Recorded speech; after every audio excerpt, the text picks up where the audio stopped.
Welcome to the 6th technique video in this series on adding beads to crochet. The technique in this video is an invention, meaning I haven't seen it anywhere in the literature. It is a hybrid technique where you pre-string the beads, but you also pull a loop of yarn through the beads. And I'll be doing that in the middle of making a stitch. I'll demonstrate the technique first, then I'll discuss the pros and cons of doing it this way. Let's get started. I am in double crochet. I've worked my turning chains, so I am at the end of a stitch and ready to start the next stitch. I'm going to work a plain double crochet first. As I do, I'll point out the opportunities for adding a bead. Double crochet starts with a yarn over. In the videos for techniques number 2 and number 4, this was option 1. You could add a bead here. If there's a way to do it in the hybrid technique, I could not figure it out. So as far as I can tell, in the hybrid technique, this is not an option. Insert your hook and draw up a loop. This is your anchor. It connects your new stitch to your fabric. You could slide a bead in here, so that is option number 1. Yarn over, draw through 2 loops. There are only 2 loops left on my hook. My next maneuver will complete my stitch. So this is my final opportunity to add a bead in the middle of making the stitch. This is option 2. Yarn over and finish off. Let's see what this looks like with beads. Yarn over, anchor, slide a bead up into position, dum dum dum dum dum, sliding a bead up. At this point, this looks a lot like technique number 2, but now I take the loop off of the hook, the loop that was closest to the tip of the hook. My working hook is too big for my bead, so I need to get a smaller hook that will fit through my bead. Get a hold of the loop and pull it through the bead.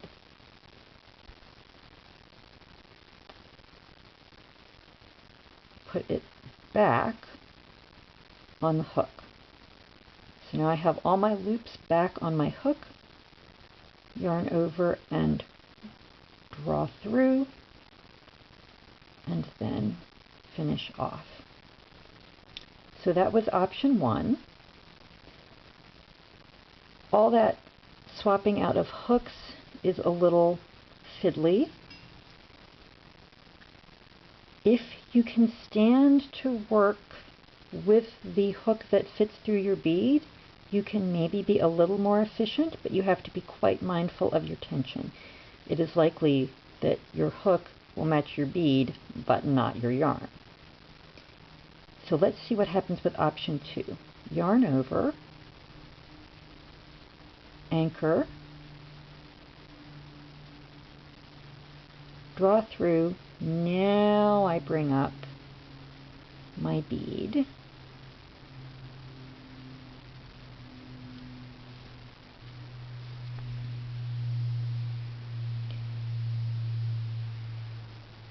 I still have to take this loop off the hook. I can't get around that. But then I can dive down through the bead, get a hold of the loop, and I'm being mindful. I'm trying not to turn my loops, and then finish off. So that was option 2. For some silly fun, let's see what happens if we add 2 beads on one stitch. And for this, I am going to attempt the ambidextrous method where you have a hook in each hand and you also attempt to tension the yarn at the same time. This would work better with 3 hands, not 2. So here we go. Yarn over, anchor, slide up a bead. Takes me a moment to slide up a bead. There we go. With the bead hook in my left hand, I can reach through the bead, get my loop,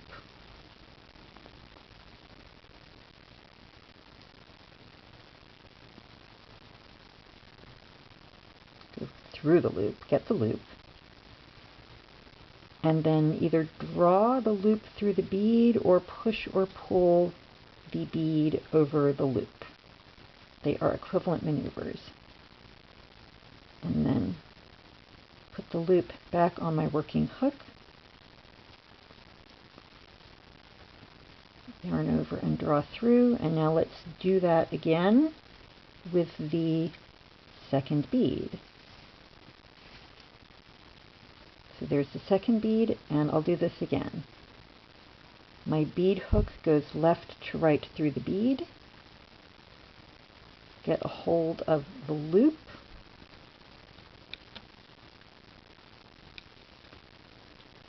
draw the loop through the bead or push or pull the bead over the loop, whichever works for you, and then put the loop back on the working hook. And then pull through and finish off.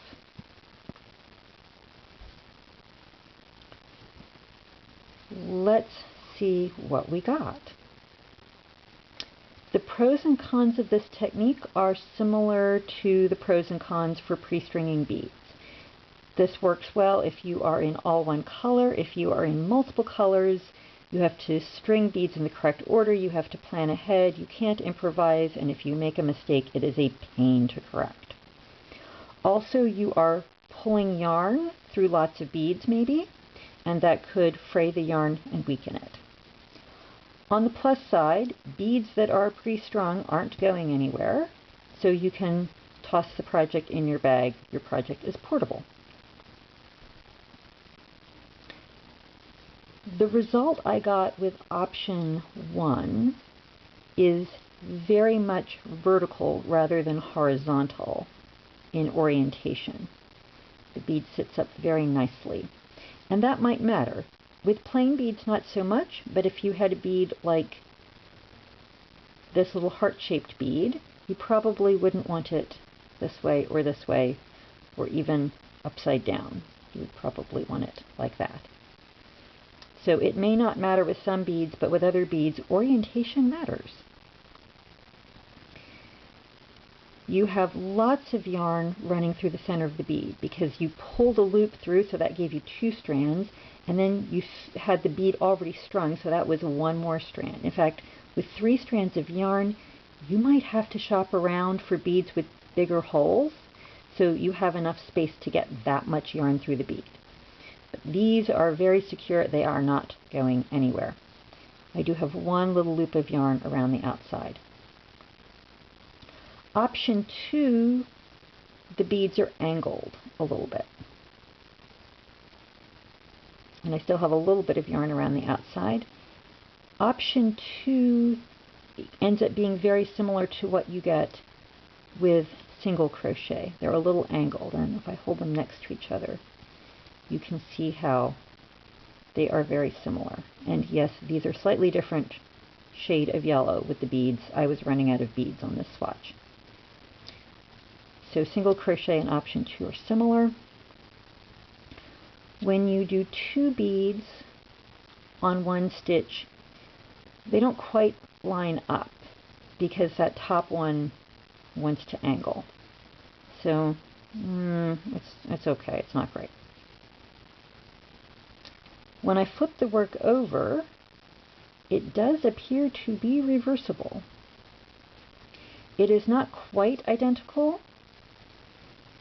You see this little piece of yarn a little more on the back side. It is a little bit loose and loopy, so this could be trouble. On the other hand, it does nestle down in between the beads, and with beads that stick up, the beads are more likely to take the abrasion and wear than the yarn is. So be aware of this if you did this technique on something that gets really hard wear, but I think a lot of the time you could get away with it. And while I'm not a big fan of the little loopy yarn going around the outside, this isn't too bad visually. It comes off as decorative, so that's not too bad. And then the last thing to mention is, because the beads are on the stitches, they don't interfere with the chain. So on the next row you can put your hook where you expect to. You don't have to think about it. There you are. That's what happens when you use the hybrid technique to add beads in the middle of making a stitch. The next video is also an invention. It is a rather unorthodox method where you pull a loop down through a bead, work the stitch, and then pull the loop back up through the bead. But you will see that technique means that the entire post of the double crochet is inside the bead. See you at the next video. Happy crochet!